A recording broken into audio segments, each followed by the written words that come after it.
يا مساء الخير، والله بجد معفيش احلى من المخبوزات في الشتا اللي احنا فيه ده.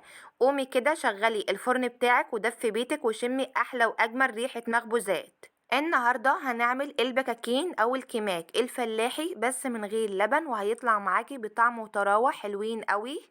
وزي ما انتوا شايفين شكله كده بجد يفتح النفس. نبدأ في تجهيز الوصفة بتاعتنا، بس يا ريت لو اول مرة بتشوفوا قناتي ندعم الفيديو بلايك والاشتراك في القناة.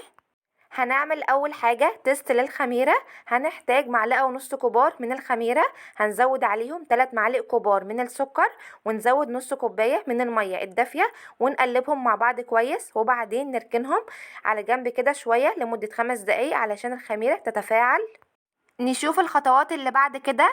هنحتاج كيلو ونص من الدقيق جميع الأغراض منخول كويس جدا. هنزود عليه ربع معلقة صغيرة من الملح، نص معلقة كبيرة من البيكنج باودر، 3 معالق كبار من اللبن البودر. وينفع ان احنا نستغنى عن اللبن البودر. وبعدين هنخلطهم كويس اوي مع بعض، ونبدأ نزود المية. هضيف أول حاجة كوباية من المية الدافية وازود عليها الخميرة، وبعدين نقلبهم مع بعض كويس. هنشرب الدقيق المية والخميرة اللي احنا ضفناهم، وبعدين نزود كوباية كمان من المية الدافية، وبعد كده نبدأ نعجن بإيدينا.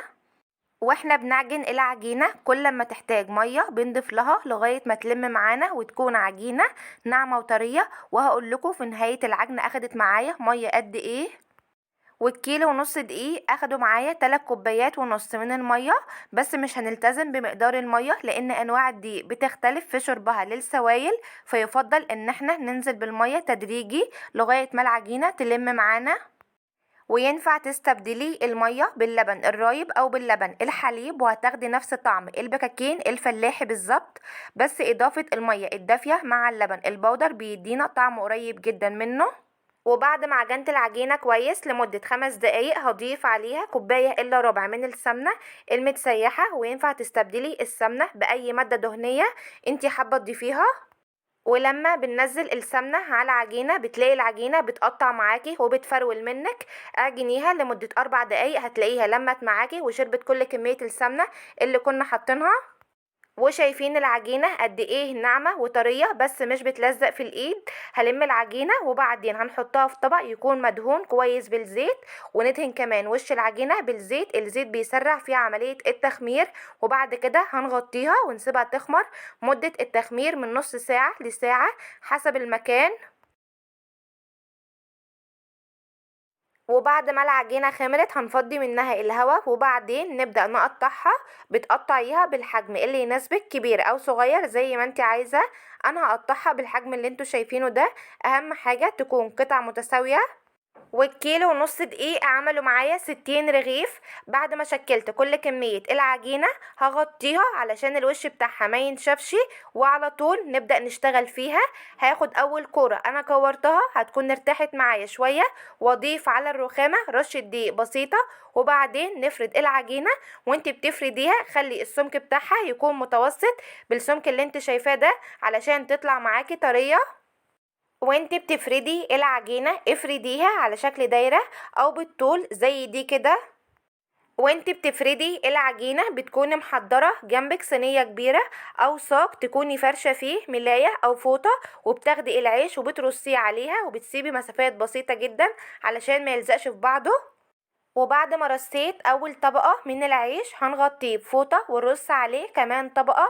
او لو مستخدمة ملاية هتتنيها وتحطيها على العيش وترص عليها كمان طبقة، وبعد كده تغطيهم بفوطة وتسيبي العيش يرتاح لمدة 5 دقايق. وعلى طول نبدأ في التسوية بتاعته.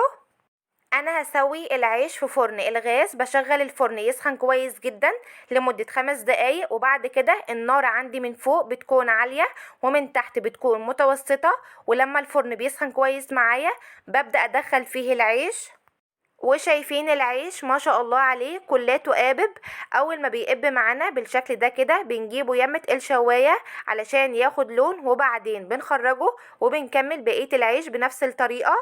ولو هتسوي العيش في فرن البوتاجاز يبقى هتشغلي الفرن بتاعك يسخن كويس جدا على اعلى نار عندك من تحت ومن فوق، واول ما الفرن بيسخن معاكي بترصي العيش على البلاطه بتاعه الفرن لغايه ما يقب، واول ما العيش بيقب معاكي بتشيليه بالمعلقه وتحطيه تحت الشوايه على الشبكه لغايه ما ياخد اللون، وبعدين بتخرجيه من الفرن، او ممكن ترصيه في الصاج وتدخليه الفرن لغاية ما يستوي وياخد اللون من فوق، وبعد كده بتخرجيه من الفرن.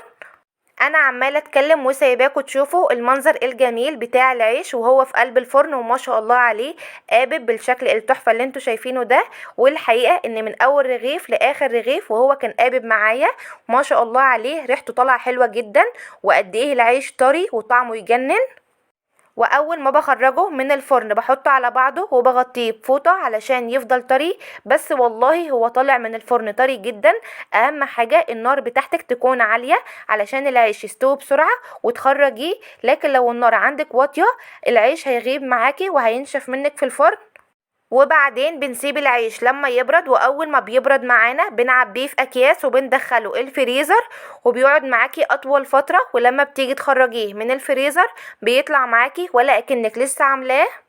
وشايفين بقى الجمال بتاع البكاكين او الكماك، وبالمناسبة في ناس بتقول عليه عيش فلاحي او عيش باللبن الرايب، لكن احنا متعارف عندنا بالكماك. ورغم ان هو منفوخ لكنه طري جدا وطعمه حلو قوي، لازم تجربوه. وكمان مكوناته بسيطة جدا، ما استخدمناش فيه لبن، وطالع بجد طعمه وريحته حلوة جدا. وشايفين مفرغ من جوه ازاي وطري وواخد لون حلو قوي من تحت ومن فوق. اتمنى ان انتوا تجربوا وصفة النهاردة بنفس الطريقة، ان شاء الله تعجبكم. وبس كده نكون خلصنا فيديو النهاردة. يا ريت لو الفيديو عجبكم واستفدتوا منه ما تنسوش اللايك للفيديو والاشتراك في القناة وتفعيل زر الجرس على كلمة الكل علشان يوصل لكم اشعارات بكل وصفاتي الجديدة.